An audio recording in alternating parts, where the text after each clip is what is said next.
Hello বন্ধুরা, আজকে আবার চলে এসেছি নতুন আরেকটা রেসিপি নিয়ে। তো আজকে বানাবো লাল শাকের একটা রেসিপি, তার সাথে বেগুন দিয়ে একটা রান্না। তো প্রথমে স্টার্ট করা যাক। এটা হয়েছে লাল শাক।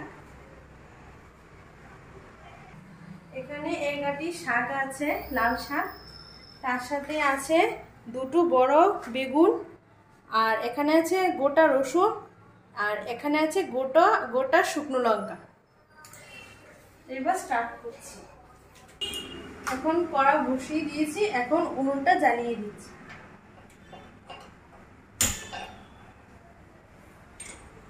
এখন কড়াটা একটু গরম হোক, তারপর এতে তেল আর শুকনো লঙ্কাটা দিয়ে দেব।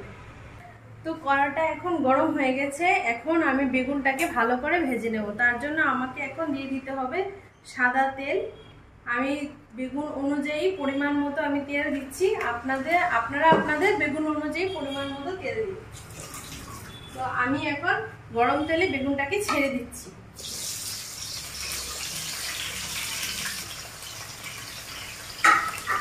তাতে আমি দিয়ে দেব সামান্য পরিমাণ হলদে আর সামান্য পরিমাণ লবণ।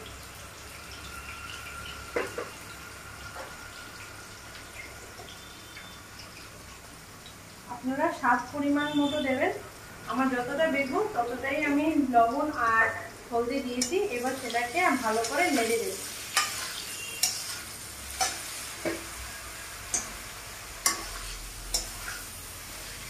ভালো করে নেড়ে হলুদটা আর নুনটাকে ভালো করে মিশিয়ে নিতে হবে, না হলে বেগুনের গায়ে ভালো করে লাগবে না।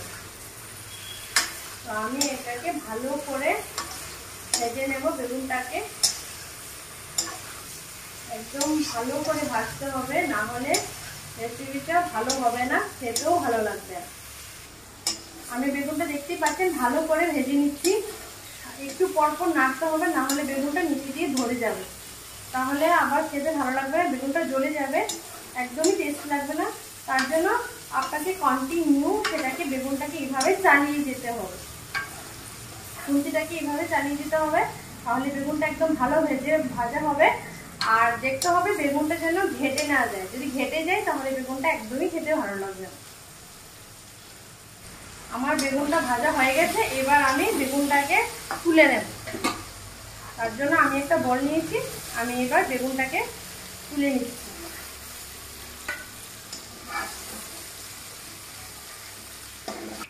দেখুন বেগুনটা আমি তুলে নিয়েছি। এখন শাকটাকে আমি ভাজবো, তারপরে ফোড়ন দেব। এখন আমি শাকটাকেও সেভাবে ভেজে নেব যেভাবে বেগুনটাকে ভেজেছিলাম। শাকটাকে না ভাজলে জল ছাড়বে, তখন সেটা খেতে একদম ভালো লাগবে না। তো শাকটাকে আমি ভালো করে এখন জলটা শুকিয়ে নেব, বেগুনের মতো একটু ভালো করে ভেজে নেব। আপনারা দেখতেই পাচ্ছেন এখানে শাক পুরো কড়া ভরে গেছে, কিন্তু যখন সেটা একদম শুকিয়ে যাবে জলটা, তখন শাকটা একদম তলায় পড়ে যাবে। সেটা ভেবেই লবণটা দিতে হবে, না হলে বেশি লবণ হয়ে যাবে আর শাকটা হয়ে যাবে অল্প, তখন খেতে একদমই ভালো লাগবে না। শাকের মধ্যে আমি অল্প একটু লবণ দিয়ে দেব, যেহেতু শাক থেকে অনেকটা পরিমাণ জল ছাড়বে, তার জন্য এতে আমি কোনো রকমের জল ব্যবহার করব না। আমি একটু লবণ দিয়ে শাকটাকে এখন আমি ঢেকে দেব, যাতে জলটা ছেড়ে শাকটা পুরোপুরি সেদ্ধ হয়ে যায়। তারপরে আমি সেটাতে ফোড়ন দেব। তো এখন আমি লবণটাকে আমি এইভাবে একটু মিশিয়ে দিয়ে দিচ্ছি। এখন জল দেব না, শাকের থেকে জল ছেড়ে শাকটা একদম পুরোপুরি সেদ্ধ হয়ে যাবে। তো এখন আমি এইভাবে উপরটাকে নিচে আর নিচেটাকে উপর, দেখতেই পাচ্ছেন পুরো একদম সেদ্ধ হয়ে যাচ্ছে কিন্তু বন্ধুরা। এখন এটাকে আমি এইভাবে খুন্তিটা দিয়ে নেড়ে নেড়ে এখন আমি এটাকে একটু ঢেকে দেব, যাতে জলটা একটু ছেড়ে যায়। তারপর যদি সেদ্ধ না হয় তখন আমি একটু জল।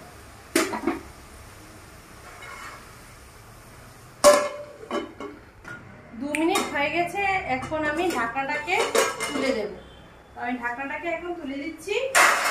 এখন শাকটাকে আমি একটু নাড়িয়ে দেব। দেখুন কি পরিমাণ জল ছেড়েছে শাকটা দিয়ে, অনেকটা জল ছেড়েছে, একদম অল্প হয়ে গেছে শাকটা। আপনারা পরিমাণ মতো নেবেন, যতজন আপনারা খাবেন সেই পরিমাণে আপনারা শাকটা নেবেন। আমাদের বাড়িতে অল্প লোক, তার জন্য আমি অল্প পরিমাণে নিচ্ছি। আমার এইটুকুনিতে আমার হয়ে যাবে। এখন এটাকে জলটাকে ভালোভাবে আমি এখন শুকিয়ে নেব, তারপর ফোড়ন দেব। আপনারা এইভাবে সেদ্ধর সাথে ভালো করে ভেজেও নেবেন। যেহেতু এটাকে ভালো করে ভাজতে হবে, তার সাথে সাথে এটাকে ভালো করে সেদ্ধ করতে হবে, যাতে ওই শাক পাতার সাথে ডাঁটিগুলো যেত, যাতে এগুলো শক্ত না থাকে। একদম অল্প হয়ে গেছে, সেই বুঝে নুনটাও দিতে হয়। আমি অল্পই দিয়েছিলাম, আপনারাও অল্প ভেবেই দিতে হবে, যে শাকটা একদমই অল্প হয়ে যাবে। ওটাকে এখন আমি শুকিয়ে নিচ্ছি। জলটা শুকানোর সাথে সাথে খুন্তিটা দিয়ে এইভাবে চালাতে হবে, তাহলে পাতাটাও একদম ঘেটে যাবে আর একদম খেতেও অনেক ভালো লাগবে। দেখতেই পাচ্ছেন আমি খুন্তিটা দিয়ে কীভাবে শাকটাকে ঘেটে দিচ্ছি। তাতে কাটারও প্রয়োজন নেই, শাক কুচি কুচি করে কাটতে হবে না। খুন্তিটা দেওয়ার সাথে সাথে এটা একদমই সেদ্ধ হয়ে যাবে।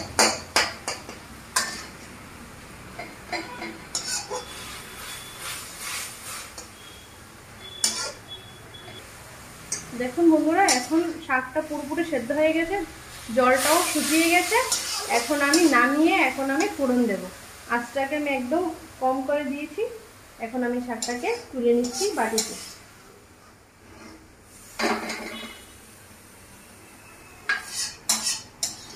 এখন আমি এটাতে তেল, শুকনো লঙ্কা, রসুন, পাঁচফোড়ন ওইসব দিয়ে সেটাকে ফোড়ন দেব। তো প্রথমেই আমি এখন আমার বেগুন ভাজা, শাক ভাজা হয়ে গেছে, এখন আমি ফোড়ন দেব। তো প্রথমেই আমি দিয়ে দিচ্ছি তেল, সামান্য পরিমাণ তেল দেব, যেহেতু ওখানে বেগুন ভেজেছি তেল দিয়ে, শাক ভেজেছি তেল দিয়ে, তো তেলটাকে আমি অল্প পরিমাণ দিয়েছি। এখন আমি তেলটা গরম হয়ে গেছে, এখন আমি শুকনো লঙ্কাগুলো দিয়ে দিয়েছি। শুকনো লঙ্কাটাকে ভালো করে লাল করে ভেজে নেব, লালই আছে আর একটু ভেজে নেব। এইভাবে একটু ভেজে নিচ্ছি শুকনো লঙ্কাটাকে। আপনারা এতে পেঁয়াজ দেবেন না, ছোটো পেঁয়াজ দিলে একদমই ভালো লাগবে না। আমি এখানে পাঁচফোড়ন দিয়ে করছি, এইভাবে একবার খেয়ে দেখবেন, অনেক ভালো লাগবে খেতে। তো শুকনো লঙ্কাটাকে একটু ভালো করে ভেজে নিচ্ছি। শুকনো লঙ্কাটা ভাজা হয়ে গেলে, এবার শুকনো লঙ্কাটা ভাজা হয়ে গেছে, এবার আমি এখানে একটা গোটা রসুন নিয়েছি, সেই গোটা রসুনটা আমি এখন দিয়ে দেব।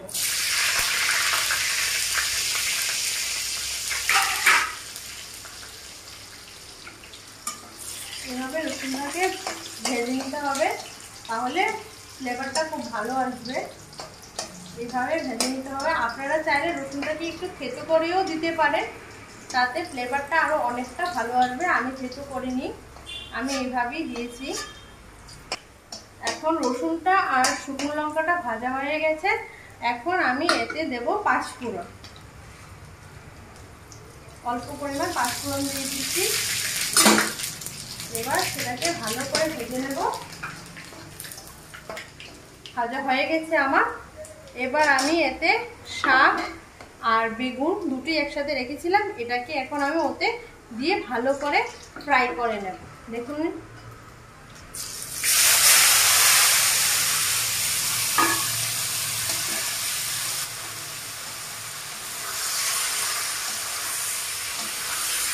দেখুন বন্ধুরা, কত সুন্দর লাগছে দেখতে, আর খেতেও একদম অনেক মজা হবে, খেতে অনেক ভালো লাগবে, অনেক টেস্ট হবে, খেতে ভালো লাগবে, গরম ভাতের সাথে খুব ভালো লাগবে।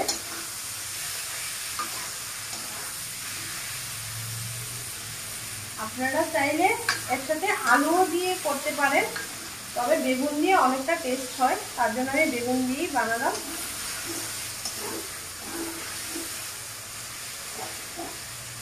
এভাবে শাকের সাথে বেগুনটাকে ভালো করে মিশিয়ে দেবে।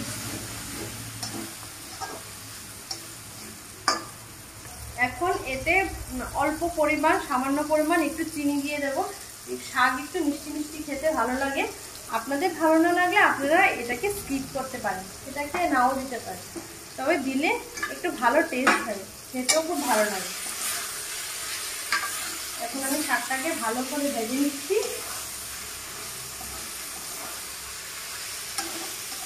দেখতেই পাচ্ছেন শাকটাকে এরকম করে খুন্তিটা দিয়ে একটু ভেজে দেবেন, তাহলে শাকটা বেগুনের সাথে খুব ভালোভাবে মিশে গেলে খুব ভালো লাগবে খেতে। একটা ভালো সুন্দর একটা গন্ধ বেরোচ্ছে, খুব ভালো লাগছে।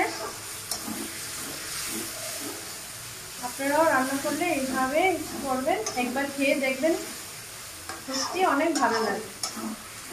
আমার মা এইভাবেই রান্না করে, খুব টেস্ট হয় খেতে, তার জন্য আপনাদের সাথে শেয়ার করলাম। যদি এখানে কোনো রকমের ভুল হয়ে থাকে তাহলে আপনারা কমেন্টসে বলে দেবেন, আমি সেটাকেও করার চেষ্টা করব। আর আপনাদের কোনো লাল শাকের যদি অন্য কোনো রেসিপি থাকে জানা, তো আমাকে কমেন্টসে বলবেন, আমি সেটাকেও সেভাবে রান্না করে আমার মাকে খাওয়াবো।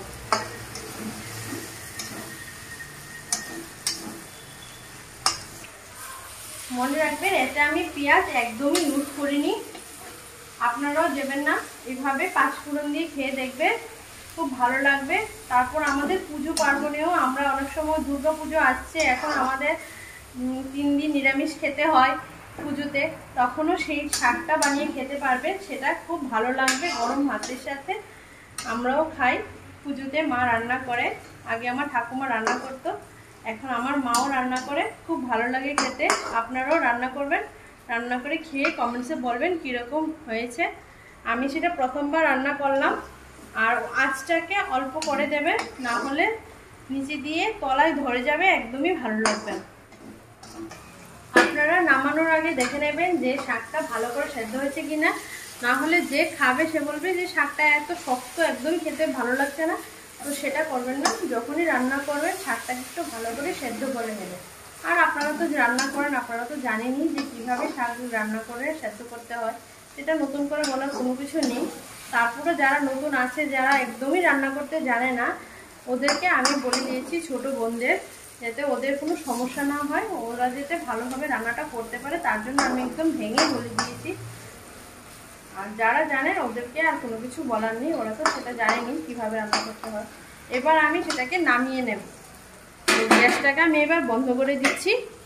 এবার আমি এই বাটিটার মধ্যে শাকটাকে তুলে নিচ্ছি।